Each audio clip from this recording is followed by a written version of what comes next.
लिखो the equivalent weight of a chemical substance, the equivalent weight of a chemical substance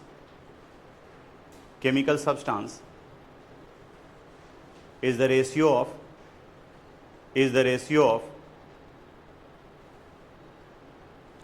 molecular mass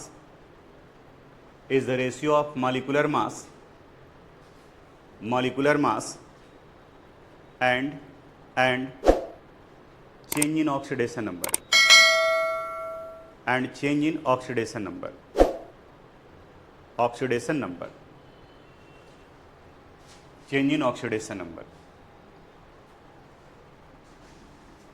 चलो board पर देखो,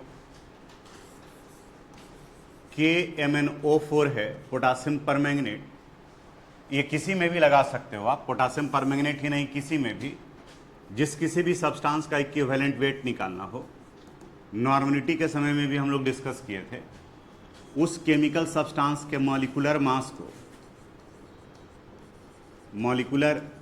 को divide कर देंगे हम लोग चेंज इन ऑक्सीडेशन नंबर से, या फिर एसिडिटी और बेसिसिटी होता है जो एसिड और बेस के केस में लगाते हैं, इनका इस्तेमाल करेंगे। अब देखो पोटासियम परमैंगनेट KMnO4 ये स्ट्रॉन्ग ऑक्सीडाइजिंग एजेंट के रूप में काम करता है और ये खुद रिड्यूस्ड कर जाता है। अगर हम लोग एसिडिक मीडियम की बात करें तो एसिडिक मीडियम में रिड्यूस्ड कर कन्वर्ट कर जाता है Mn2+ में, और अल्कलाइन मीडियम में ये कन्वर्ट करता है MnO2 में। ये हो गया इसका अल्कलाइन और न्यूट्रल भी कह सकते हो, अल्कलाइन और न्यूट्रल। अब change in oxidation number, molecular mass तो निकल जाएगा इसका, पोटासियम का, मैंगनीज का और ऑक्सीजन का यूज करेंगे तब। KMnO4 में मैंगनीज का ऑक्सीडेशन नंबर निकालोगे तो ये +7 होता है, मैंगनीज का यहाँ दिया हुआ है। MnO2 में मैंगनीज का निकालेंगे तो ये +4 होगा। अब जरा यहीं देखो तो KMnO4 में ये +7 था और अभी वो किस में कन्वर्ट कर गया, 2+ में। अल्कलाइन मीडियम में ये +7 था और ये कन्वर्ट करेगा किस में, +4 में। तो अब अगर हमें निकालना होगा, यहाँ देखो वही पार्ट लिखा हुआ है, in neutral medium and in basic medium the oxidation number of manganese of potassium permanganate decreases from, कहाँ से कहाँ तक जाता है, +7 से +4। कैसे सर, यहाँ देखो लिखे हैं KMnO4 में कितना था, +7, और कन्वर्ट किया किस में, MnO2 में, तो +4। तो बताओ तो +7 से +4 में कन्वर्ट किया, कितने का चेंजेज हुआ, 3 का। तो इसके मॉलिक्यूलर मास को किससे डिवाइड कर देंगे, 3 से।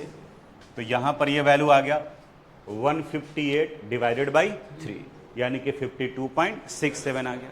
वहीं अगर एसिडिक मीडियम में लेंगे तो एसिडिक मीडियम में देखो ये कहाँ से कहाँ चेंज कर रहा है, ये +7 से चेंज कर रहा है +2 में। जब +7 से +2 में चेंज किया, कितने का चेंजेज आया, 5 का। तो 158 को डिवाइड कर देंगे किससे, 5 से, तो 158 डिवाइडेड बाई 5 यानी कि 31.6। समझ में आया कैसे आया। तो अब उसी को हम लोग यहाँ पर लिख लेते हैं ऐसे, इन एसिडिक मीडियम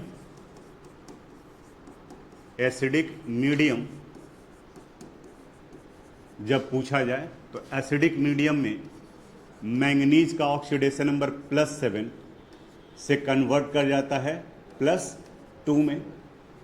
तो यहाँ जब इक्विवेलेंट वेट निकालेंगे तो इक्विवेलेंट वेट पोटासियम परमैंगनेट का 158 होता है, निकाल लोगे, डिवाइडेड बाई, बताओ आप क्या लिखें, 5।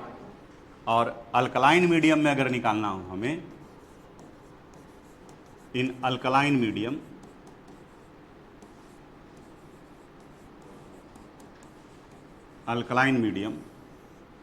तो यहाँ इनका इक्विवेलेंट वेट आ जाएगा 158 डिवाइडेड बाई, आप बताओ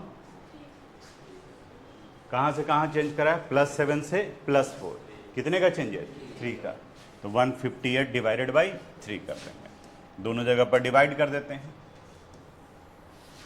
158 डिवाइडेड बाई 5 31.6, तो इसका वैल्यू आ गया 31.6।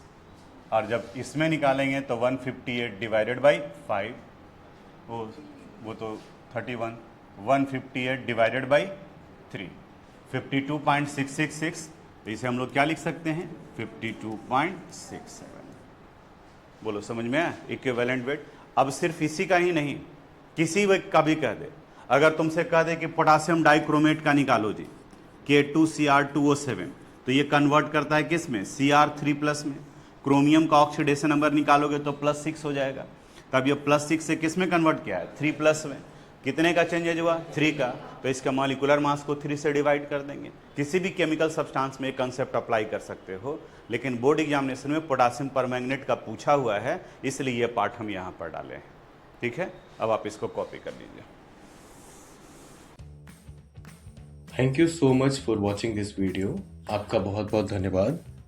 और अगर आपको किसी भी तरह की कोई भी परेशानी या दिक्कत आ रही है तो आप मुझसे बिल्कुल पूछें, मैं हर एक सवाल का सही जवाब दूंगा और आपके सारे डाउट्स को क्लियर करूंगा।